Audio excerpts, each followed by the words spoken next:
Hello, my name is Curtis Baxter. I'm the moderator of this full scientific session, Indigenous Knowledge, Science and Ethical Frameworks. Thank you all for joining us. This presentation is one of 3 pre-recorded videos focusing on a speaker's material before all the panelists come together in February for the live discussion. In this video, Krystal Tsosie will be discussing the revising and revisioning of informed consent and what it ought to look like in genetics research within Indigenous communities. Midway through this video, Dr. Lee Pitzler will be joining Krystal to delve deeper into the material.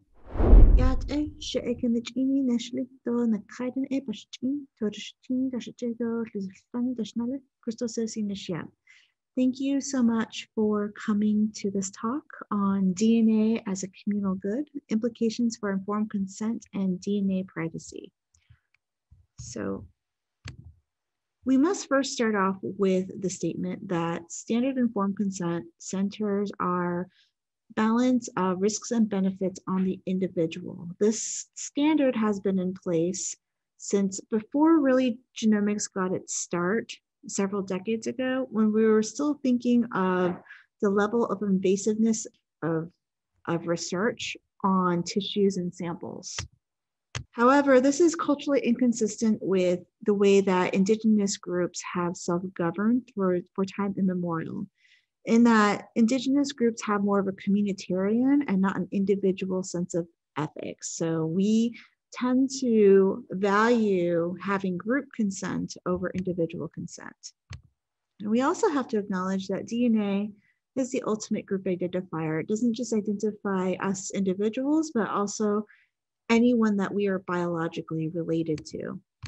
Hence, ethically, the standard for individual informed consent is inadequate for Indigenous groups, especially when we're talking about genomics.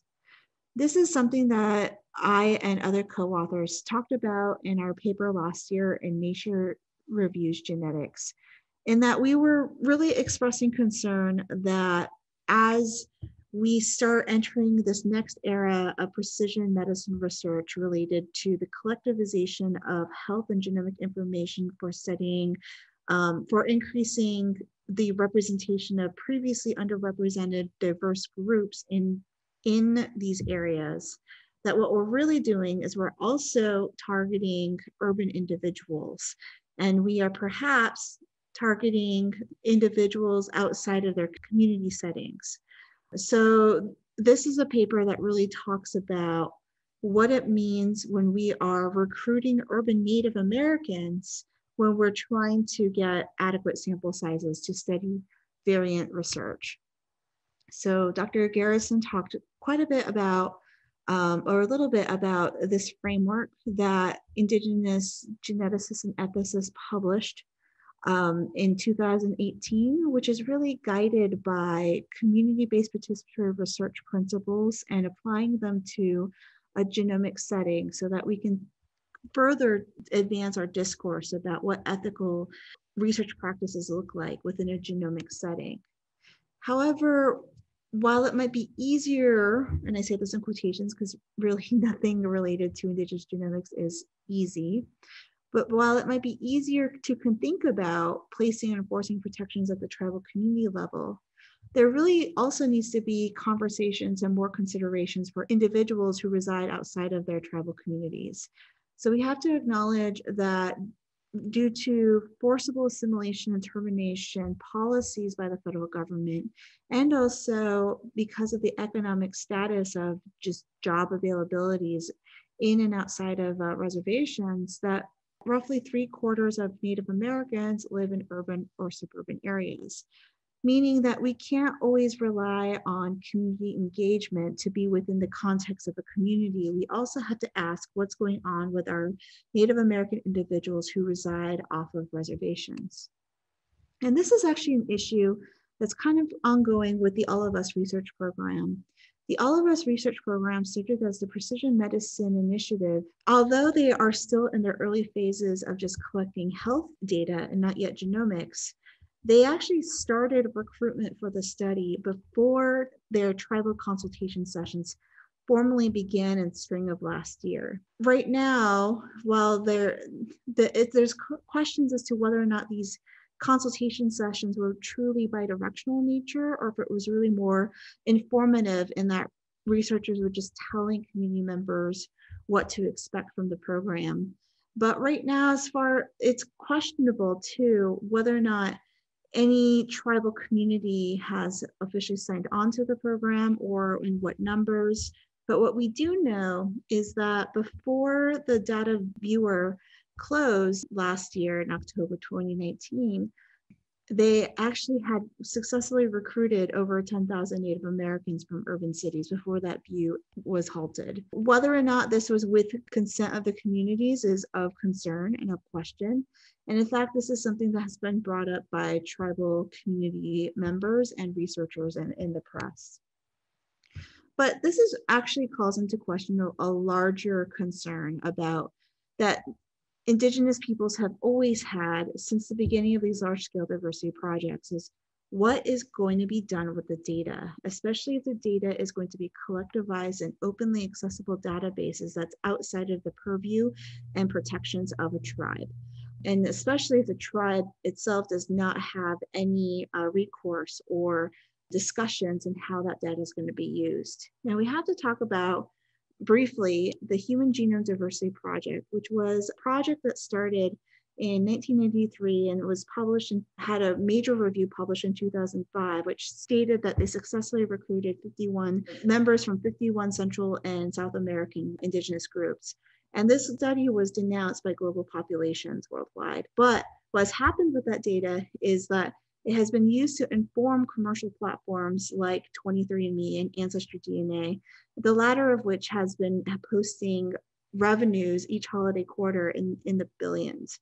There is definitely commercial value for openly available Indigenous biomarkers. And it really doesn't take much to just create a technology which has ancestral informative markers from identifiable Indigenous groups. So this is of concern for individuals. I also want to highlight that it's probably never considered, should be considered respectful to name one of these platforms for an Indigenous group who has voiced concerns about the use of their data. And if we're going to name a platform after that group, probably we should be respectful and use their cultural name as opposed to their anglicized name. So we really should be thinking about informed consent because it's inadequate when we're talking about DNA. It's inadequate because if we have a group, a member from one of these small identifiable populations, they really should be informed that their participation in the study could have ramifications for their group as a whole. So to be truly considered informed consent, individuals from small populations should be fully informed about how their genetic information can be used to make inferences about the respective community. Ideally, we should only be collecting group identifying data, such as tribal affiliations, from groups have approved of the collection of this nomenclature. And we should have a statement about group risk that's adequately reflected in the individual's informed consent intake form. And there's some wording down below. But really, we also have to question what this means in terms of data privacy. So de-identification of data and specimens is usually considered the standard for protecting individuals' identity who have participated in research, but it's actually inadequate. There have been many bioinformatics studies that have shown that it's possible to re-identify individuals and possibly their biological and also their biological relations just by nature of the fact that we share biological markers with everyone that we're related to. So we really should be questioning the implications to those individuals who didn't consent to having their DNA being deposited into data sharing platforms. So here are a number of papers or articles that have come out recently about addressing some of these larger concerns. So for instance, data is able to be commercialized, as Dr. Fox has mentioned, and that data has value. What happens when a data sharing platform is sold to another company, will those data sharing protections be upheld, or are they going to be subject to interrogation by federal investigators who want to study, for whatever reason, criminal justice or criminal law? When a famous example is the Golden State Killer, whose identity was who was identified because of a random third cousin that I don't even know if this person knew existed, who contributed their DNA to one of these open sharing platforms. Now, Native Americans have a number of first cousins, and I can't tell you how many third cousins. I know I would be upset if I were re-identified from a third cousin, considering how many I have.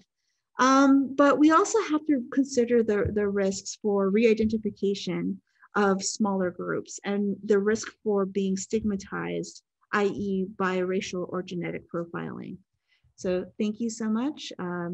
Hope to hear more from you later. Thanks, bye. Thank you, Krystal. Now, Dr. Lee Pitzler will be joining the conversation. Welcome, Lee. Yat e Krystal, Yat e Shadeja. It's great to see you. Thank you so much for your presentation.